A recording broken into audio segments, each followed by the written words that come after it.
السلام علیکم ورحمۃ اللہ وبرکاتہ۔ آج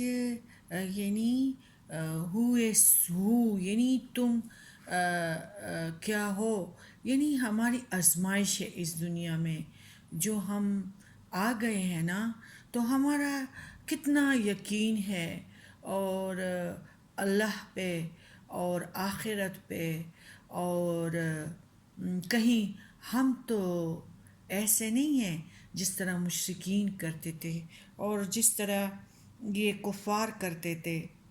صرف نام کے مسلمان تو نہیں ہے کہ صرف ہمیں اس نام سے مخاطب کیا جا رہا ہے کہ یہ مسلمان ہے۔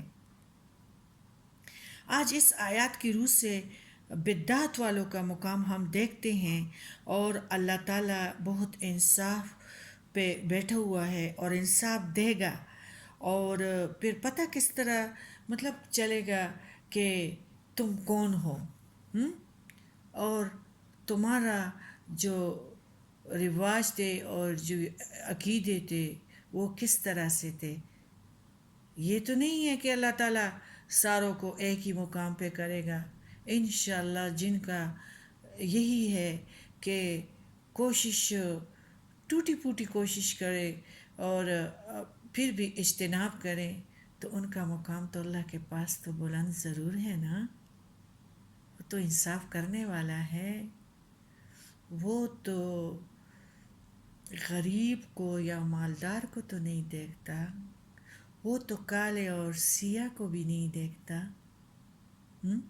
اس آیات سے دیکھو، ہمارے سورہ عمران میں ہے آیت نمبر 31، قُلْ إِن كُنتُمْ تُحِبُّونَ اللَّهَ فَاتَّبِعُونِي يُحِبُّكُمُ اللَّهُ يَغْفِرْ لَكُمْ ذُنُوبَكُمْ وَاللَّهُ غَفُورٌ رَحِيمٌ۔ آپ صلی اللہ علیہ وسلم کہہ دیجئے، اگر تم اللہ سے محبت رکھتے ہو تو میری پیروی کرو، اللہ خود تم سے محبت کرنے لگے گا اور تمہارے گناہوں کو بخش دے گا، اور اللہ بہت بخشنے والا اور رحم کرنے والا ہے۔ ادھر ہے پیارے نبی کریم صلی اللہ علیہ وسلم کی پیروی کی اہمیت، اور یہ سارے جو ہم نے رواج رائج کیے ہیں شادیوں میں، فوتگیوں میں، زندگیوں میں، تو جو بدعتوں کا دورہ ہے، تو یہ اس آیات کے مخاطب صرف مسلمان ہی نہیں بلکہ اہل کتاب، کفار، مشرکین، عام سارے عوام الناس ہیں، تقریباً سب کے سب اللہ کی محبت کا دعویٰ یہ لوگ ضرور کرتے ہیں، اور کوئی بھی نہیں کہتا کہ کائنات اس بتوں نے ہی ان کی بنایا کردہ ہے یا کچھ، کوئی بھی نہیں کہتا، سارے اللہ کو خوش کر رہے ہیں، اور یہ ان کی مختلف جو ہیں اس کے دم برتے ہیں۔ اللہ نے وضاحت فرما دی کہ اگر تم اپنا دعوے میں سچے ہو تو پھر اس کی صورت صرف یہی ہے کہ تم رسول اللہ صلی اللہ علیہ وآلہ وسلم کی پیروی کرنے لگ جاؤ، جس کا نتیجہ یہ ہوگا کہ تم اللہ سے محبت رکھتے ہو اور محبت کرنے والے ہو، اللہ خود تم سے محبت کرنے لگے گا۔ اس آیات میں مسلمانوں کے لیے لمحہ فکریہ یہ ہے کہ جس خوبصورت انداز سے اس آیات میں اتباع سنت پر زور دیا گیا ہے، شاید اس سے زیادہ ممکن بھی نہیں تھا۔ اتباع کے مفہوم میں اطاعت کی نسبت بہت زیادہ وسعت ہے۔ اطاعت صرف اوامر نواہی میں ہوتی ہے، اور اتباع یہ ہے کہ جیسے تم رسول اللہ صلی اللہ علیہ وآلہ وسلم کو کرتے دیکھو ویسے ہی تم بھی کرنے لگ جاؤ، جس بات کو وہ پسند کرے اسے تم بھی پسند کرو، اور جس بات سے نفرت کرے اسے تم بھی نفرت کرو۔ وہ تمہارے لیے اسوہ حسنہ ہے، اور اس سے ہمیں تیسرا سبق یہ ملتا ہے اس آیات سے کہ مسلمانوں کو بدعت سے مکمل طور پر اجتناب کرنا چاہیے، نفرت کرنا چاہیے، کیونکہ بدعت جو ہے لوگ نیکی سمجھتے ہیں اور اس میں آگے آگے جاتے ہیں۔ کفر کا کلمہ اگر کہے گا تو ایک دن آئے گا کہ میں ضد پہ تھا، تضاد تھا، پھر وہ نیکی پہ اور اسلام پہ آ جائے گا۔ لیکن بدعت ایک ایسا ہی عمل ہے کہ اس میں لوگ روز بروز بڑھتے جا رہے ہیں۔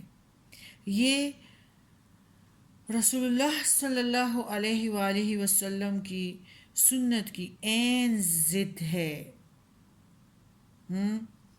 اور نئے نئے کام دین میں جو شامل کر دیے گئے ہیں، لوگوں نے شامل کیے ہیں، اس کا کوئی تعلق نہیں ہے اسلام سے۔ وہ کام آپ صلی اللہ علیہ وآلہ وسلم کے بعد جو لوگ سمجھتے ہیں کہ یہ دین کا حصہ ہے، ثواب سمجھ کر بجا لاتے ہیں، تو وہ مردود ہے۔ بدعات کو رواج دینے والا شخص قابیل کی طرح شدید مجرم ہے۔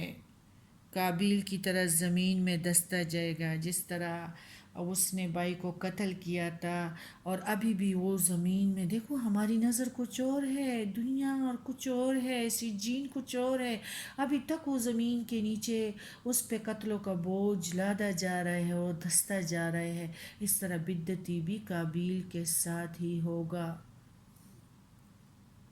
قابیل کی طرح شدید مجرم ہے، کیونکہ اس کی موت کے بعد بھی اس بدعت پر عمل کرنے والے لوگوں کے گناہ کا حصہ رصیدی اس کے نامہ اعمال میں جمع ہوتا رہتا ہے، اور وہ شدید مجرم اس لحاظ سے بھی ہے کہ وہ اپنے آپ کو شارع کے مقام پر سمجھتا ہے اور اپنے وضع کردہ نئے کام کو دین کا حصہ بنا کر دین کو مکمل سمجھتا ہے اور اپنے آپ کو صالح محدث سمجھتا ہے۔ دین تو ہمارے پیارے نبی کریم صلی اللہ علیہ وسلم کی زندگی میں ہی مکمل ہوا ہے۔ آج تم نے لٹے کے سفید چادر 30 منگوا لیے، کل تمہاری بیٹی 40 منگوائے گی۔ آج منڈیوں سے تم نے تقریباً 5 کلو گٹھلیاں لے لیے ہیں، کل تمہاری بیٹی اس کو ثواب سمجھ کے بوریوں کے بوریاں گھر پہ رکھے گی۔ کہاں جاؤ گے؟ قابیل کے پاس جاؤ گے۔